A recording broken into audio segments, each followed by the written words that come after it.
Bueno, primero que todo, agradecer a todas las personas que se han suscrito, que han dado like al video pasado, que al parecer tuvo bastantes visitas. Y bueno, la idea con este video también es hablar del mismo tema, pero con una perspectiva mucho más distinta.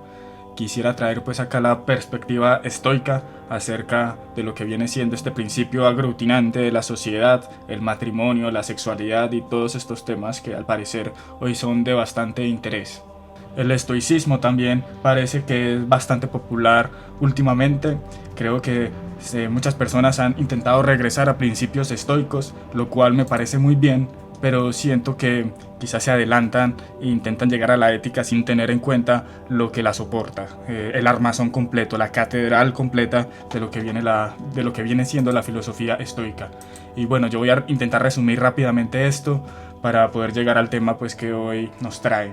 Epicteto en las disertaciones nos lo deja claro diciendo: dicen los filósofos que hay que aprender primero que la divinidad existe y que tiene providencia de todo, y que no es posible pasarle desapercibido, no solo al obrar, sino tampoco al pensar o sentir.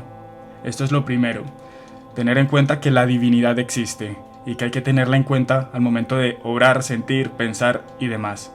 ¿A qué se refiere Epicteto con la divinidad? Se refiere al logos. Muchas veces estos estoicos lo llaman Zeus. Zeus, el logos, la razón, o incluso a veces, pero un poco más equivocamente, la misma naturaleza. La filosofía estoica la dividimos en tres bloques: lo que es la física, la lógica y la ética. La física es el estudio de ese logos operando en la naturaleza. La idea de la física es ver la razón que hay detrás de las causas naturales. Y la forma en la que damos cuenta de eso es por medio de proposiciones. Y aquí saltamos entonces a lo que es la lógica. Tenemos que entender que la lógica para los estoicos encierran muchas otras disciplinas, lo que vendría siendo la teoría del conocimiento, la gramática, la retórica, la dialéctica, etc. Aquí lo interesante es que la manera con la cual concadenamos las palabras, las proposiciones, los silogismos, las premisas y demás es mediante el mismo logos que está operando en la naturaleza. Por eso el ser humano, de cierta forma, es partícipe de esa razón. Y ya la ética nace después de haber visto la armonía que hay en la naturaleza, el orden que hay en la naturaleza, el logos operando en la naturaleza, poder hacer uso de él por medio de lo que se dice acerca de la naturaleza, y ya actuamos en el mundo siendo consecuentes con esa misma razón, siendo consecuentes con la naturaleza. Esto ya nos diferencia bastante a la otra postura, a esta otra escuela helénica que compartió tiempos con el estoicismo, que es el epicureísmo. A diferencia del estoicismo, los epicúreos veían un mundo más dispuesto por el azar, por así decirlo, más casual. No encontraban, como el estoicismo, un mundo tan cósmico, llamémoslo así, tan ordenado. El mundo estoico es un mundo ordenado, armónico, y es casi que un ser vivo. Es una especie de panteísmo, y también lo voy a explicar más adelante. La postura de Schopenhauer, por ejemplo, que fue el filósofo que comenté la vez pasada, se acerca más incluso al epicureísmo, en el sentido de que el mundo es más bien resultado de una voluntad contra sí misma. No es tanto un logos que dispone las cosas armónicamente, sino que es el resultado de una lucha de una misma voluntad consigo misma. Los estoicos tampoco son escépticos, lo podemos ver en esta cita de Epicteto, por ejemplo. Dice él: pues eres capaz de comprender el gobierno divino y de extraer consecuencias de ello. Guíame, Zeus, y tú, destino. O sea, somos capaces de ver cómo opera el gobierno divino, así como dice Epicteto, cómo funciona en la naturaleza. Y no solo eso, sino también somos capaces de hacerle caso a ese gobierno divino. Esto nos aleja pues a posturas, como había dicho, más solipsistas o más escépticas. Los escépticos, que eran también otra academia, otra escuela helénica del momento. De forma muy resumida, esta misma razón se identifica en la física estoica con el fuego. Aquí vemos la influencia de Heráclito en el pensamiento estoico. Y ese fuego compone lo que es el principio activo de las cosas de la naturaleza, que es lo que los estoicos llaman el neuma.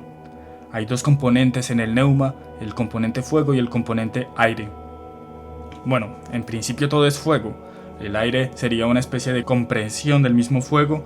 Aquí vemos la influencia de Anaxímenes, quien decía que todo era aire y que los demás elementos eran producto de una rarefacción y compresión de ese mismo aire. Los estoicos lo que hacen es simplemente decir que todo es fuego y de resto son niveles de compresión del mismo fuego.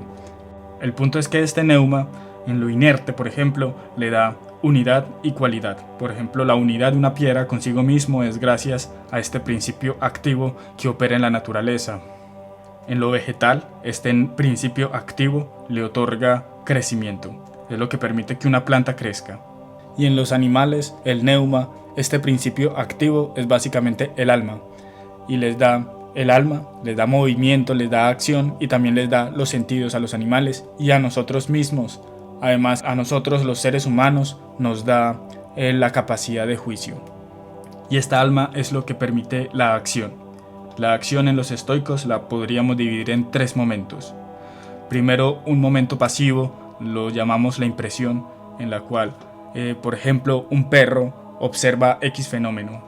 Y después hay un momento en el cual se intenta comprender aquello que se ve, se intenta identificar la causa de ese fenómeno y hay un asentimiento.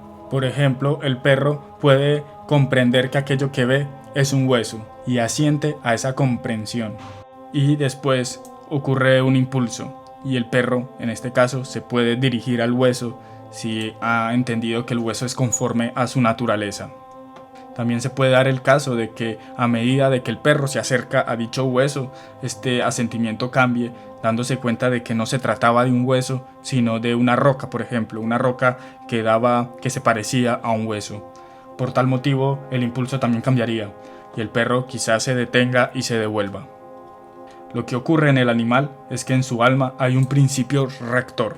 Esto es lo que llamamos hegemonicón, no sé cómo se pronuncia, hegemonicón, pero aquí estamos ya notando de dónde proviene esta palabra, o más bien, esta palabra que otras mutaciones ha tenido a lo largo de la historia, como esta de hegemonía, que es algo pues que actualmente se dice mucho. Este hegemonicón es la facultad rectora del alma. Y Heracles, un estoico, la identifica como la facultad sensible. Y esta facultad sensible le da unidad al animal. Aquí yo creo que ocurre lo más interesante y quizás esto es importantísimo ya para todo el video. Lo primero que ocurre en el animal es un movimiento, por así decirlo, interno. Es esta facultad sensible operando sobre una totalidad, la totalidad perro, por ejemplo. O sea, hay un autoconocimiento. Los animales y nosotros, lo primero que hacemos al nacer es conocernos a nosotros mismos. Entendemos la relación entre el todo, entre la unidad y sus partes, lo que pertenece a dicha unidad. Y también entendemos la función de dichas partes, en la medida pues de que vayamos haciendo ejercicio de ellas. Por ejemplo, este ejemplo lo pone Hierocles, aquí estoy siguiendo a Hierocles, el estoico. Los alados conocen su disposición para volar, al conocer sus alas. También conoce la vulnerabilidad de sus mismas partes. Por ejemplo, la tortuga esconde su cabeza en su caparazón, porque entiende que su caparazón le otorga mayor protección y que su cabeza es algo que tiene que cuidar. Mientras que el toro pone su cabeza al frente, porque está dotada de un cráneo súper duro y también sus cuernos. También los animales conocen la inutilidad de sus partes. Por ejemplo, un ejemplo muy interesante que comenta el mismo Hierocles es el de un ciervo. Un ciervo que elimina parte de su cornamenta en caso de necesitar correr mejor. A pesar pues de que su cornamenta le sirve para ciertas cosas, como que intuitivamente el ciervo sabe en qué momento esa cornamenta le puede generar dificultad para otras acciones que quiere realizar. Este autoconocimiento es lo que, y este concepto es importantísimo, es lo que los estoicos llaman oikeiosis. La oikeiosis es traducida generalmente como familiaridad, como afinidad, como apropiación. Es un primer impulso. Lo podríamos resumir de esta forma. El animal primero se conoce a sí mismo. Segundo, se complace, y esto es importante, se complace con la impresión que tiene de sí. Dice Diógenes Laercio hablando de los estoicos, pues no sería razonable que la naturaleza hiciera al ser viviente extraño a sí mismo, ni que lo haya creado para enajenarlo y no apropiarlo. Por tanto, Tras complacerse de la imagen que ha recibido de sí mismo, el animal se apropia de sí. Y por último, procura su preservación. Y también añadir que procura la preservación de aquello que ha identificado como propio. Y esto es también muy importante, por ejemplo, los hijos, la descendencia. Los animales, muchos animales, creo que no todos, procuran cuidar de su descendencia, porque la han reconocido por medio de esta facultad rectora y también se han complacido de lo que han recibido, de la impresión que han recibido. Hay un asentimiento natural de eso que han percibido. Y esto también ocurre en el ser humano. La cosa con el ser humano es que el ser humano puede extender esta apropiación afectiva.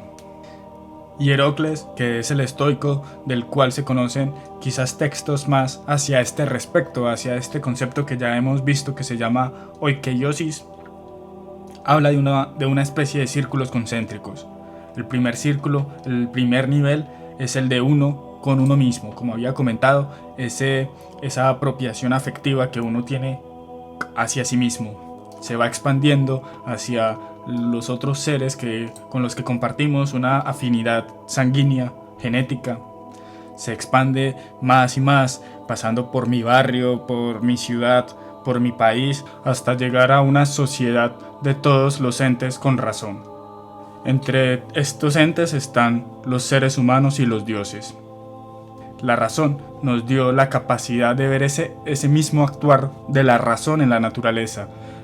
Vemos cómo opera el logos en la naturaleza y participamos de esa misma operación. Y ya hemos más o menos dicho cómo opera ese logos por medio de esta oikeiosis. Podríamos decir que también por una cierta simpatía. Por ejemplo, en la planta, que toma las cosas de la tierra, los elementos de la tierra, los elementos del agua, la luz del sol, y las subordina a su armonía interna, digamos a su totalidad. Esto mismo ocurre con el ser humano. De forma análoga, el ser humano también dispone de los otros elementos de la naturaleza, tanto de las plantas como de los animales. Para los estoicos, estas otras entidades están subordinadas casi que para el actuar de los demás entes con razón, tanto los seres humanos como los dioses, y poder ellos, los seres humanos y los dioses, conformar una sociedad cosmopolita mundial. Cuando nace el ser humano, no es muy diferente a un animal, según los estoicos. Poco a poco la razón la va desarrollando, y esto lo hace a medida de que va conociendo la naturaleza.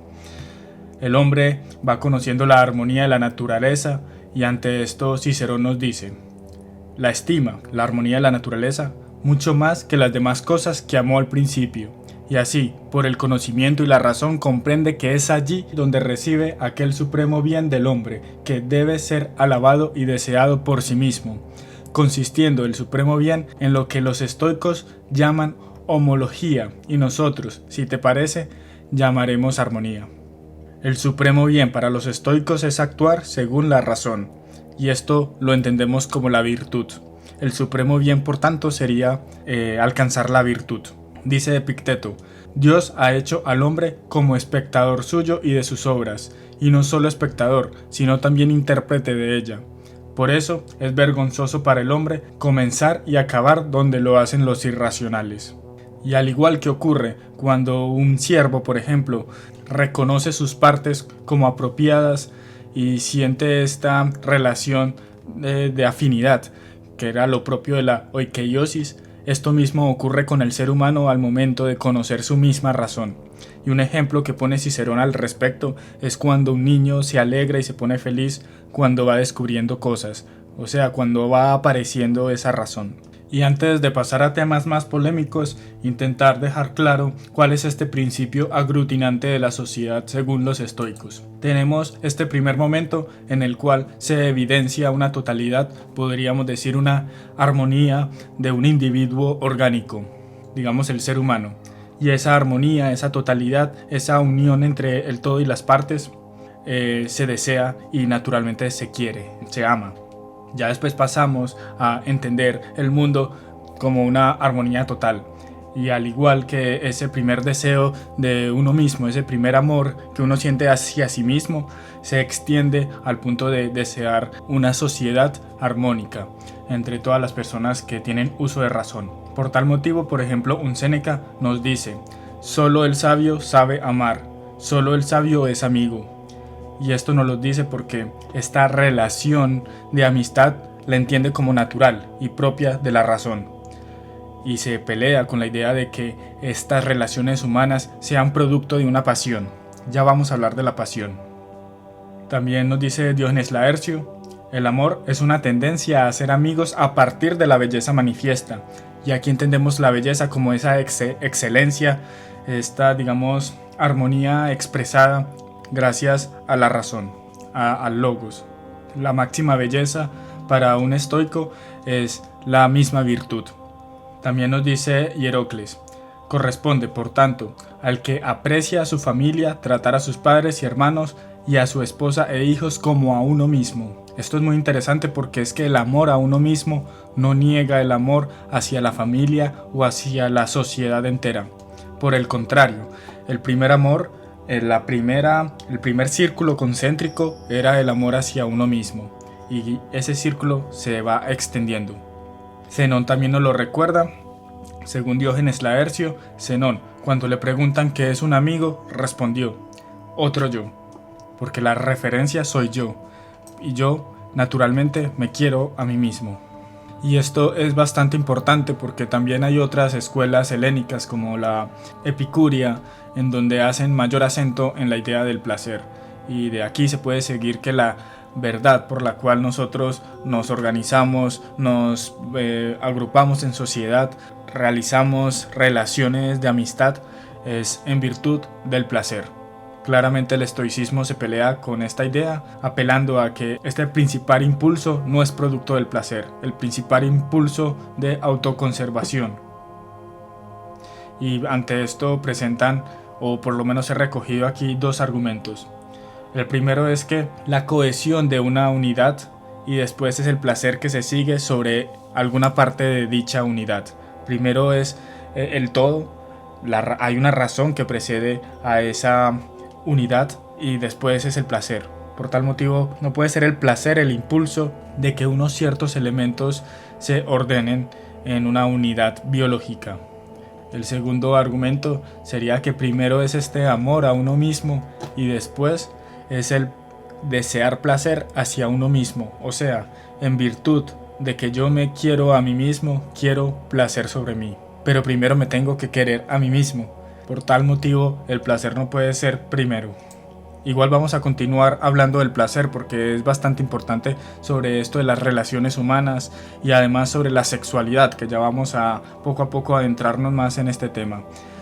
Dice, por ejemplo, Diógenes Laercio: todos los virtuosos son austeros, porque no tienen tratos entre sí sin vistas al placer, ni aceptan de otro las invitaciones al placer.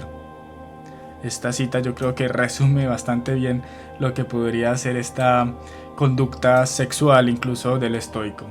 Igual hay mucho que matizar, vamos paso a paso. Hablemos primero de lo que es el placer. Primero que todo, el placer sería una pasión. ¿Qué es una pasión? Diógenes Laercio también nos lo dice: un movimiento irracional del alma en contra de la naturaleza o un impulso excesivo. Hay varias pasiones que podríamos agrupar rápidamente en 4 géneros: la pena, el temor, o el placer o el deseo. La pasión sería una modificación del neuma. Ya habíamos dicho que el neuma es el alma, y esta modificación es turbulenta. La ibris, una palabra griega que tiene que ver con este exceso, con esta turbulencia, con este desorden. Y es análoga la pasión a la enfermedad. Si bien la enfermedad es sobre el cuerpo, la pasión sería sobre el alma, que para los estoicos el alma, el neuma, también es un cuerpo. También hay que señalar eso, es una especie de cuerpo, es como una especie de gas o una mezcla entre aire y energía y fuego. Y aquí viene lo más interesante de lo que es la pasión para los estoicos. Hay 2 posturas, ya sea la de Crisipo, que dice que la pasión es un falso juicio, la pasión directamente es un falso juicio, lo cual es muy extraño, pero también está la postura de Zenón, que dice que la pasión es posterior a un juicio falso. Para no adentrarnos a este debate tan interesante, simplemente decir que aquí en la pasión está operando un juicio falso, ya sea que este juicio falso sea la pasión en sí misma o sea anterior a la pasión y provoque la misma pasión. Bueno, ¿por qué dicen esto? Porque habíamos dicho que para la acción, si se acuerdan bien, tiene 3 momentos: la impresión, el asentimiento y el impulso. En el acto de asentir a la impresión hay tras de sí un juicio, y ese juicio lo podemos entender, lo podemos visualizar por medio de palabras. Esto es lo que nos diferencia de los animales. La razón vendría siendo este pensamiento articulado, esta capacidad de poder articular palabras y poder por medio de palabras entender lo que funciona afuera, lo que funciona en la naturaleza. Yo puedo, por ejemplo, desear a una mujer, y tras ese deseo de esa mujer está el juicio de que X mujer, esa mujer es adecuada para mí, o más bien podría decir esta mujer es buena para mí, o simplemente esta mujer es buena. Todos estos son juicios que se pueden calificar como falsos o verdaderos, en la medida de que sea real que esa mujer sea buena para mí o no. ¿Y cuál es el criterio de que sea o no buena para mí? El criterio es la recta razón. Nuevamente, recordemos, el máximo bien en el estoicismo es lograr la virtud. La virtud es lo mejor, lo más bueno. Quiere decir actuar según la razón, según el logos.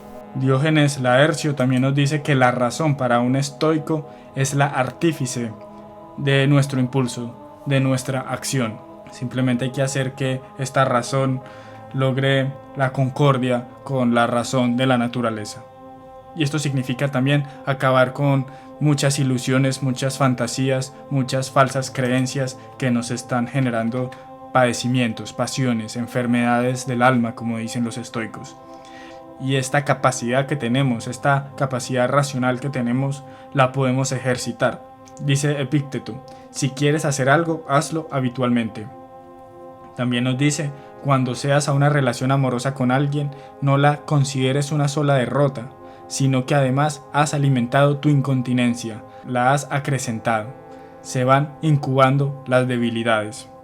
Esto nos lo dice Epicteto en las Disertaciones, y es muy interesante esta cita. La traje porque aquí nos está hablando pues de esta clásica ética de los hábitos, de construir buenos hábitos.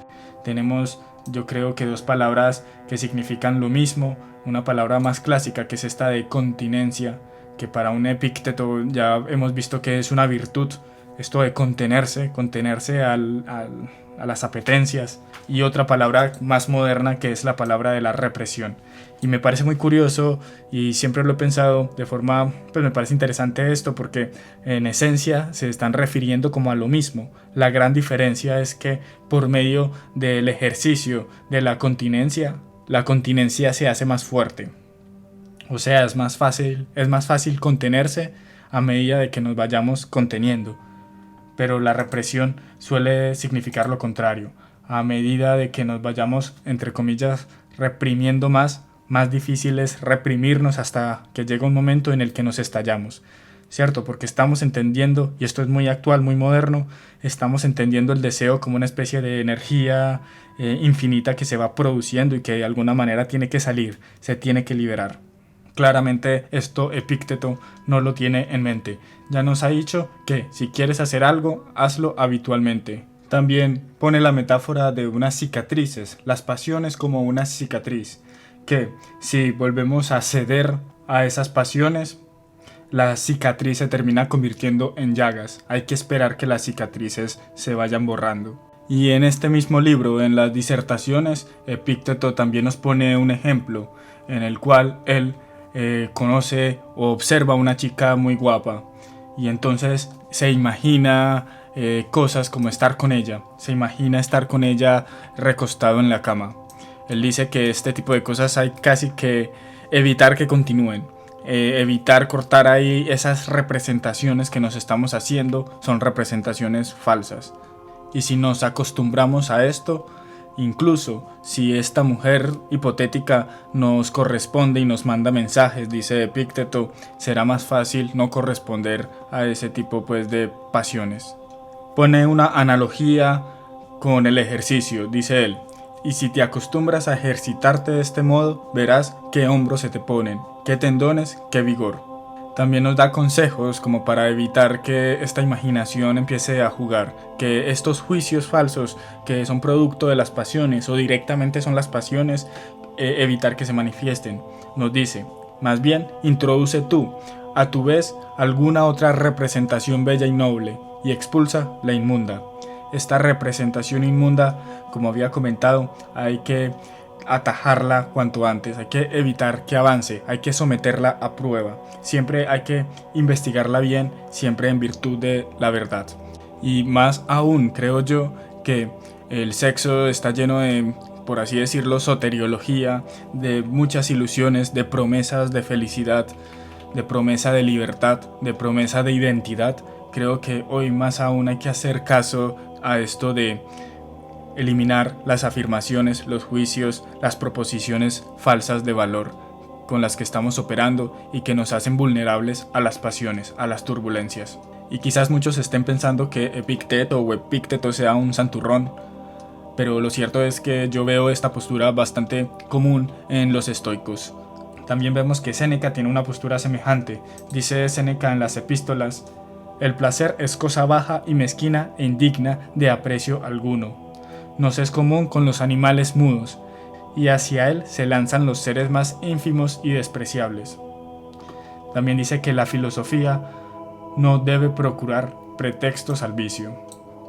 Bueno, aquí pienso en muchos filósofos actuales, a los que les puede caer esta frase, aunque creo que Séneca debe tener en mente a los cirenaicos o los ya mencionados epicúreos. Recordemos que los estoicos están buscando la apateia, estar libres de pasiones, de estas turbulencias, o también la ataraxia, la conocida ataraxia, que es esta imperturbabilidad. Por ejemplo, Epicteto nos dice al respecto: aguanta, desdichado, no te dejes llevar, la lucha es grande, la obra divina, por un reino, por la libertad, por la felicidad, por la imperturbabilidad. Y es que nos estaban hablando tanto Séneca y Epicteto de que existe, digamos, una dicha superior a esta que es producto del placer.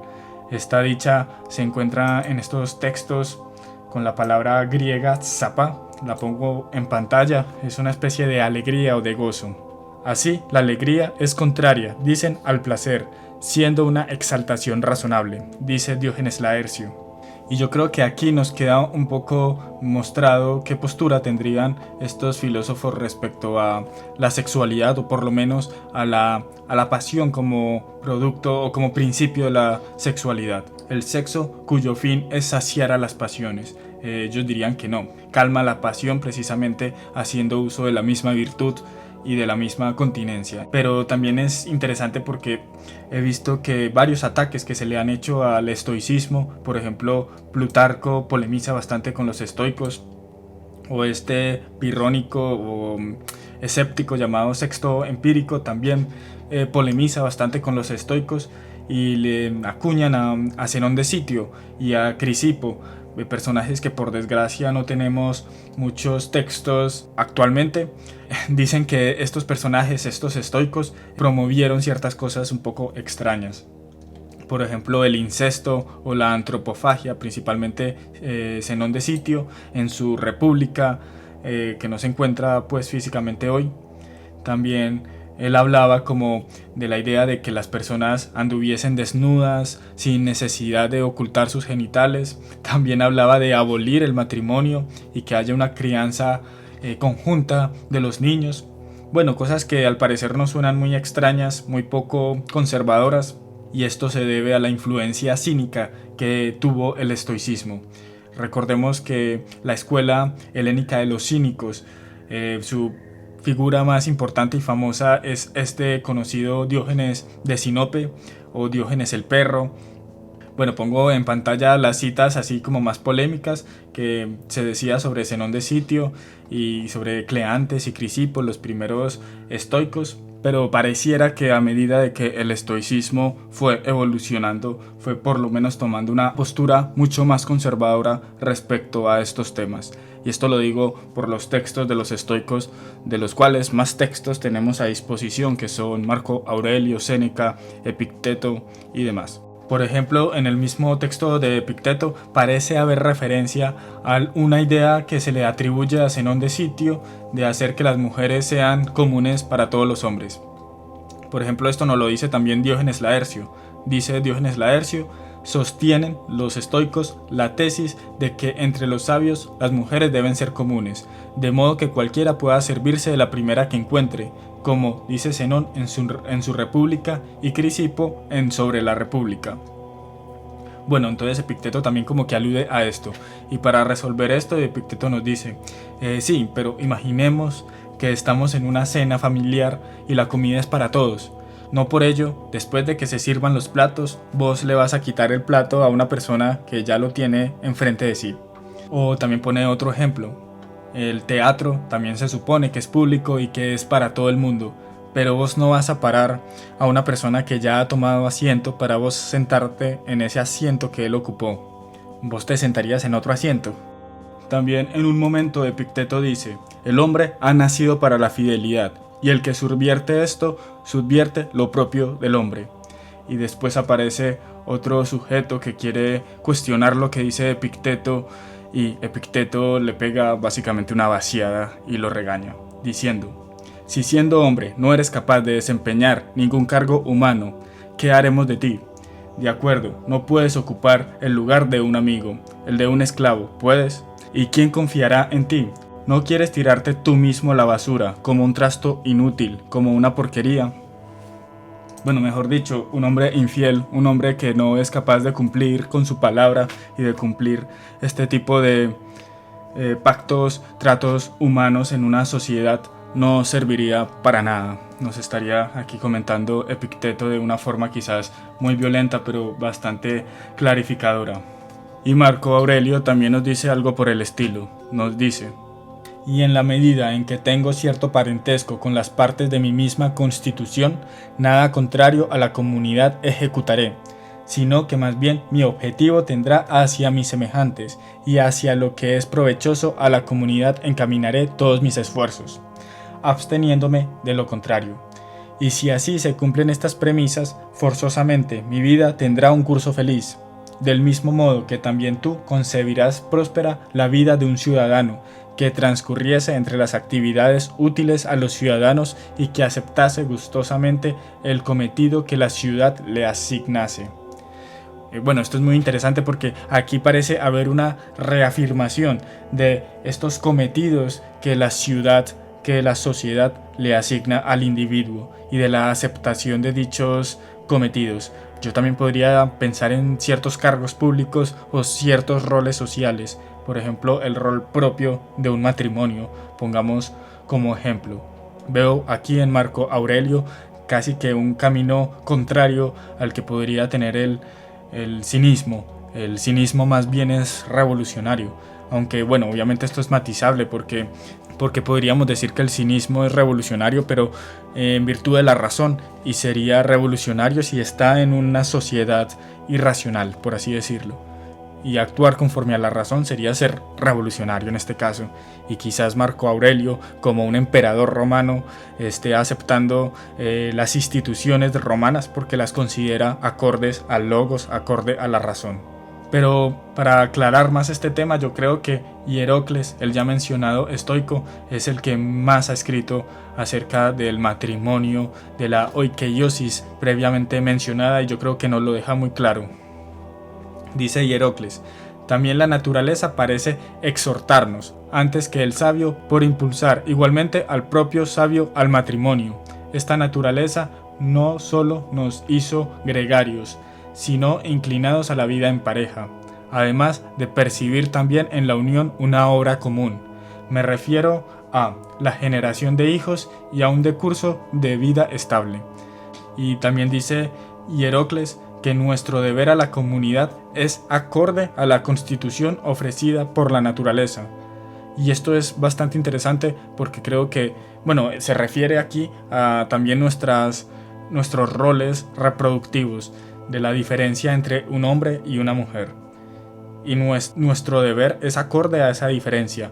Cada uno buscaría, según su corporeidad y según sus propiedades, el autocuidado de sí mismo y además el autocuidado de su sociedad y de su familia, sacándole provecho de lo que tiene de más óptimo.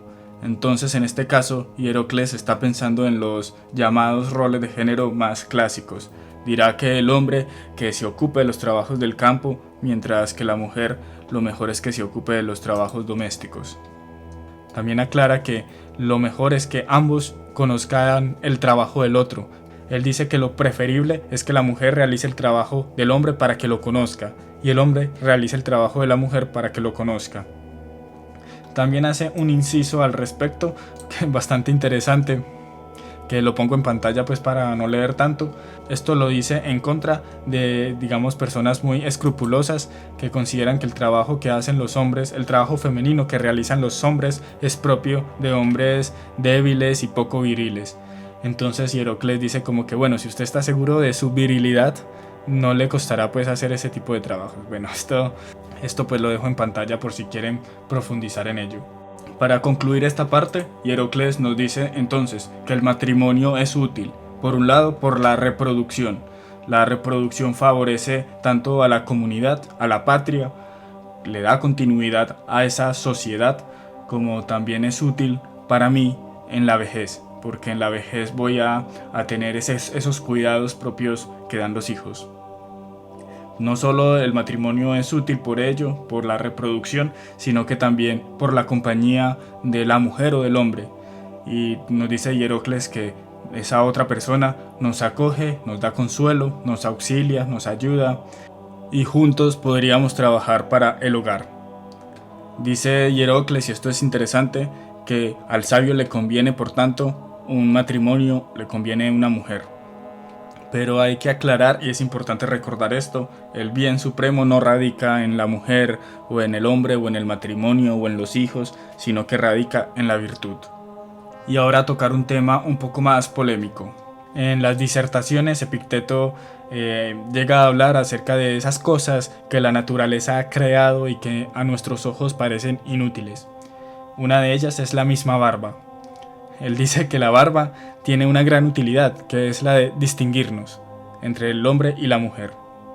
Y yo creo que esto muy de la mano con lo que habíamos comentado. Si hay una defensa pues de estos roles tradicionales y de esta monogamia, pues esta distinción que nos otorga la barba, en mi caso no, porque yo creo que debido a mis ancestros indígenas, pero bueno, esta distinción de la barba nos sería bastante útil.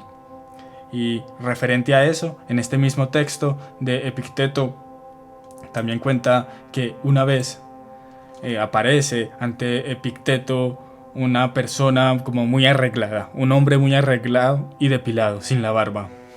Entonces le dice Epicteto: ¿eres hombre o mujer? Hombre. Embellece entonces a un hombre, no a una mujer. ¿Qué tienes que reprochar a tu naturaleza que te engendró varón? ¿A quién quieres agradar? ¿A las mujercitas? Agrádales como hombre. Sí, pero le gustan imberbes. Vete y ahórcate. Y si les gustaran los maric, ¿te harías maric? No voy a decir la palabra porque creo que a YouTube no le gustaría nada. Y continúa: que no revuelvas lo que está bien ni te metas en lo que no concierne, sino que dejes al hombre hombre y a la mujer mujer, y al hombre hermoso como hombre hermoso, y al feo como hombre feo, pero no eres carne y pelo, sino albedrío. Si tu albedrío es bello, entonces serás bello. Por albedrío entendemos que se refiere a esta capacidad que tiene el ser humano de juzgar, esta razón del hombre, que es lo que nos otorga la libertad. Y como hemos repetido muchas veces, en esto radica la verdadera belleza del ser humano, y también aquí radica nuestra verdadera identidad como tal, porque como dice Epicteto, no somos ni carne ni pelo, somos albedrío. Y bueno, claramente esta cita que acabo de leer es bastante polémica en estos tiempos, por ciertas palabras también bastante ofensivas que hoy yo creo que no se pueden decir por ninguna red social. Epicteto no duraría ni 3 segundos en Twitter, pero intentando analizar este fenómeno, el fenómeno por ejemplo de la transexualidad, bajo los ojos del estoicismo, ¿qué podríamos decir? Obviamente, insisto, bajo esta mirada estoica, según lo que hemos visto por el momento. Por ejemplo, si analizáramos la frase, nacer en un cuerpo equivocado, ¿qué podríamos decir al respecto con esta mirada estoica? Bueno, por un lado, nacer en un cuerpo equivocado sería equívoco porque todo en el estoicismo es cuerpo. El estoicismo es una especie de materialismo. Todo lo que existe es cuerpo. Y el alma también es un cuerpo, es el llamado neuma. Y este neuma no es sexual.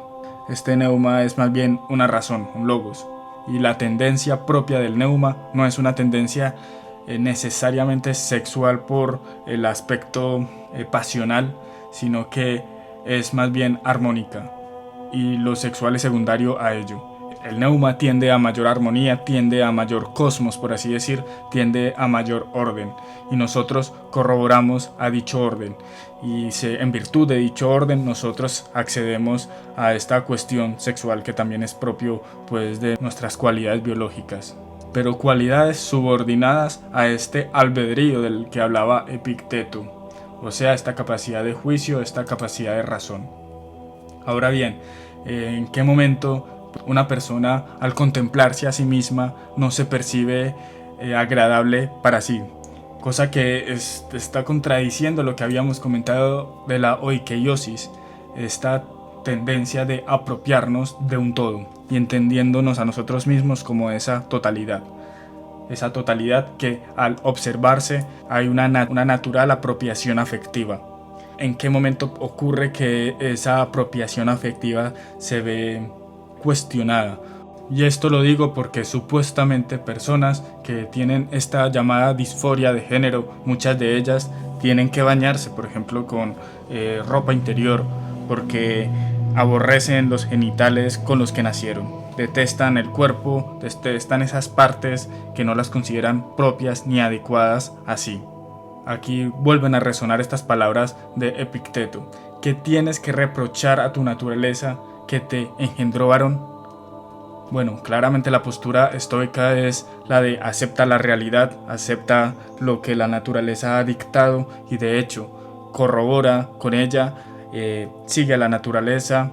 Y si hay por tanto una rebeldía ante ello, es porque en nosotros está funcionando una idea errada, una proposición, un juicio equívoco, como habíamos visto con Crisipo y Zenón, esta polémica en la cual se decía que una pasión era un juicio, una proposición falsa, un acto falso pues de la razón, o que lo precede a la pasión, la precede ese juicio falso.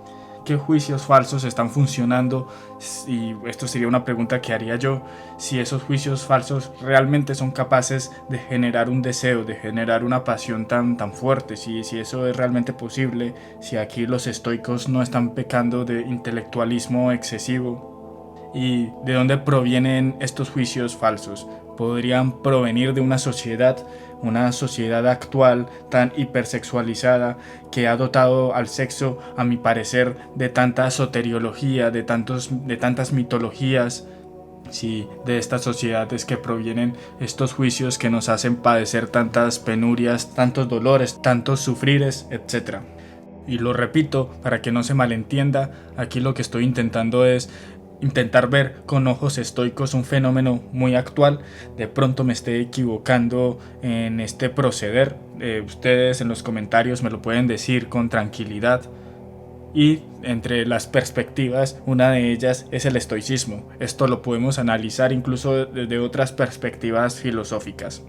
También aclarar que aquí los estoicos no es que sean inconscientes a que hayan personas con ciertas dificultades en el mundo para realizar algo como la procreación. No quiere decir pues que todos tengamos que casarnos y tener hijos. Repito que lo más importante es la virtud, el desarrollo de la virtud, y que hay varias cosas que uno como individuo no puede controlar, hay varias cosas que nos exceden, hay varias cosas que son externas a nuestro poder. Nuestro poder radica en esta capacidad que Epicteto denominaba libre albedrío, esta capacidad de juicio. Y para ello también una cita de Marco Aurelio nos puede aclarar bastante. Imperturbabilidad con respecto a lo que acontece como resultado de una causa exterior y justicia en las cosas que se producen por una causa que de ti proviene. Es decir, instintos y acciones que desembocan en el mismo objetivo, obrar de acuerdo con el bien común, en la convicción de que esta tarea es acorde con tu naturaleza.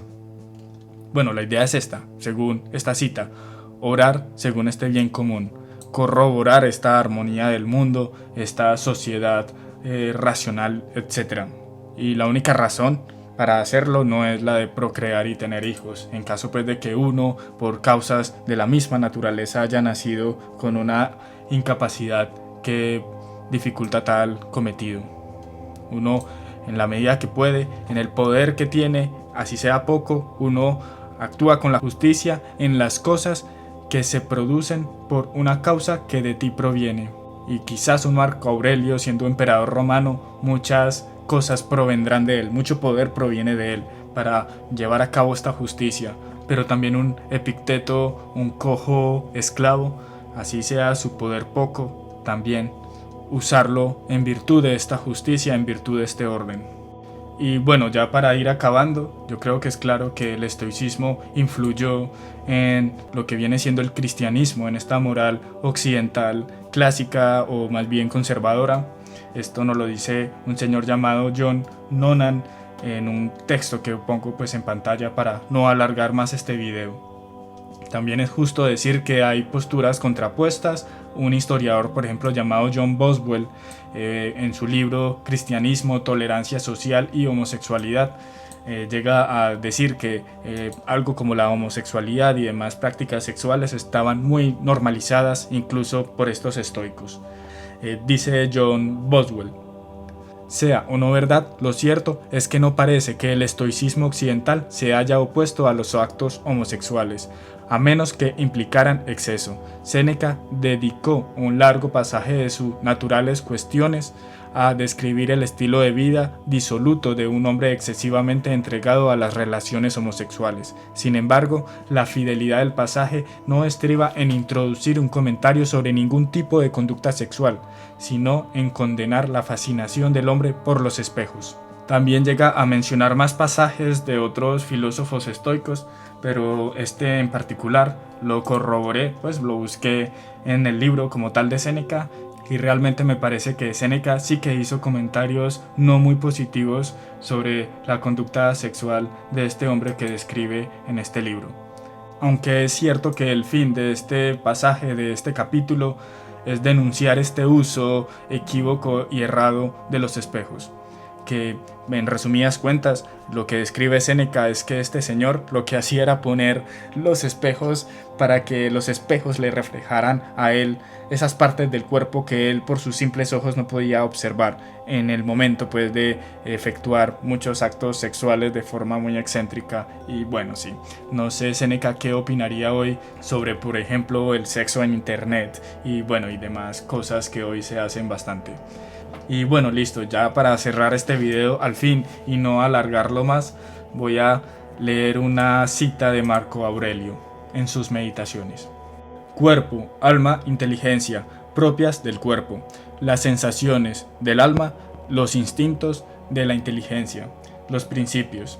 Recibir impresiones por medio de la imagen es propio también de las bestias.